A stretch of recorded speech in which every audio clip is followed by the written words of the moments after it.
Hey everyone, welcome back to Corporate Decoder, the place where we try to make sense of what big companies are hiding in their financial reports. And let me tell you, MRC GLOBAL INC has quite the story to tell this quarter. It involves a big merger, some temporary tech troubles, and a look at the future of energy. Before we dive in, if you want more of these deep dives into company filings, make sure you are subscribed and have notifications turned on. Also, join our Discord community for discussions and to connect with fellow finance enthusiasts. You will find the link in the description below. Now, MRC Global's latest report is a fascinating look at how a company navigates both big strategic moves and unexpected operational hurdles. They are trying to merge with another company, Dano Inc., which is a huge deal that could reshape their business, but at the same time they ran into some serious issues with a new computer system. Let's start by looking at the top line, the company's sales. For the 3 months ending the 30th of September 2025, MRC Global saw sales of $678 million. That is down quite a bit from the $771 million they reported for the same period last year. That is a 12% drop, which is significant. Looking closer at where this dip is happening, we see a big part of it is in their United States operations. US sales fell to $550 million from $644 million. That is a 15% drop. The company directly blames this on unexpected problems with their new computer system, the ERP system. They say it caused temporary issues with processing orders, shipping products, and invoicing. On the flip side, their international sales actually saw a small increase, going from $127 million to $128 million. This is good news for their global reach, but it does not offset the big drop at home. The impact of these sales drops is clearly seen in their profit. Gross profit fell to $125 million from $157 million, a 20% decrease. That means for every dollar of sales they made, they were keeping less money. This is partly because of lower sales, but also because of how they account for inventory, using the LIFO method, which can make costs look higher during inflation. Even though sales went down, their selling, general, and administrative expenses actually went up. They spent $128 million on these costs compared to $120 million last year.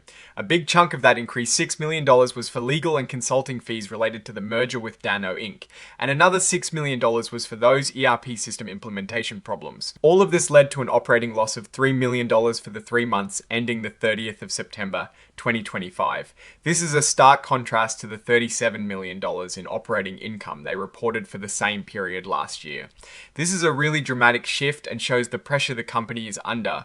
Things look even more concerning when we look at their performance over 9 months. For the first 9 months of 2025, sales were $2.188 billion, down from $2.347 billion last year. That is a 7% decrease overall, but again, the US operations took a big hit with a 10% drop in sales. The bottom line for the 9-month period ended the 30th of September 2025 was a net loss of $18 million.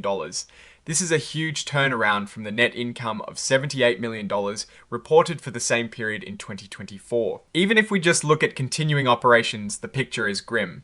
They had a net income of $12 million for the first 9 months of 2025 compared to $79 million in 2024. Adding to the loss, they also reported a $30 million loss from discontinued operations this year related to the sale of their Canada business, which they completed in March 2025. So what is going on here? Well, the company is in the middle of a major strategic move. That merger with Dano Inc. is expected to close in the 4th quarter of 2025. This merger is supposed to bring benefits, but it also comes with significant costs in terms of legal and consulting fees. On top of that, the ERP system implementation in the US has been a major operational headache, causing these disappointing financial results. Now, companies often try to put a better spin on their performance using what they call non-GAAP measures. MRC Global provides something called adjusted EBITDA. For the 3rd quarter of 2025, adjusted EBITDA was $36 million, down from $47 million last year. For the 9-month period, it was $126 million, down from $169 million. While these numbers are still positive, they clearly show a decline in operational profitability. Let's quickly glance at their balance sheet. Total assets are $1.795 billion. Total liabilities are $1.264 billion, and total stockholders. Equity is $531 million. This shows they have more liabilities than equity, which is not ideal, but not necessarily a crisis either. Their debt situation is also worth noting. They have a senior secured term loan B with a balance of $342 million and a global ABL facility with $134 million drawn. The merger with Dano Inc. will require them to address this debt situation. One interesting bit of news is that on the 29th of October, 2024, they repurchased all of their preferred stock for $361 million. This was a significant event that cleared up some complex financial instruments. Looking at their assets by segment, the US holds the vast majority of their assets at $1.471 billion compared to $315 million internationally.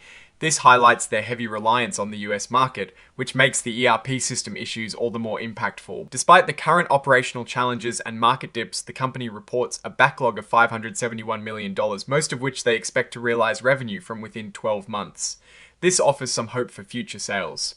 Now, for my take on all of this, MRC Global is at a critical juncture. The merger with DNOW Inc. could be a game changer, offering scale and synergy like Warren Buffett would look for. However, the operational problems with the ERP system are a flashing red light. They've clearly underestimated the complexity of such a rollout, and it is significantly impacting their ability to generate revenue and profit right now. The biggest risk as I see it is that these operational issues could derail the merger or at least significantly dilute its expected benefits. If they cannot get their US operations back on track quickly, the impact on the combined company could be severe. On the flip side, if they can successfully implement the ERP and integrate with DNOW Inc., they could emerge as a much stronger player in the market. The company's reliance on the US market also means that any downturn there or any further issues with their systems will hit them hard. Their international segment is growing, but it is still a much smaller piece of the pie. The company faces significant risks with steel price volatility and increasingly complex government regulations and tariffs, particularly in the US. Those tariffs could either help domestic suppliers or hurt the company if they cannot pass those costs on to customers. Overall, MRC Global is in a tough spot. They have a bold strategic move planned, but are hampered by recent operational missteps.